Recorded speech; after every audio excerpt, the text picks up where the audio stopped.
বর্তমানে ঘুষ ছাড়া শুধু এক জায়গায় সফল হওয়া যায়, সেটা হলো টিকটকে। স্যার টিকটকে সফল হইতে গেলে ঘুষ না লাগলেও মেধা লাগে।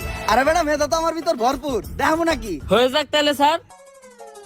ভালোবাসার আলাদাম বাই ব্রাদার। ওরে বাবারে, মাথা ঘুরতাছে। স্যার কি কইলেন? কিছুই তো বুঝলাম না। বুঝি তো আমিও নাই, কর থেকে কইছি। আচ্ছা যেহেতু বুঝোস নাই, তুই যে কোনো একটা টপিক কর, ওই টপিকের উপর আমি সাকিব খানের মতো অ্যাক্টিং করে দেখাইতাছি।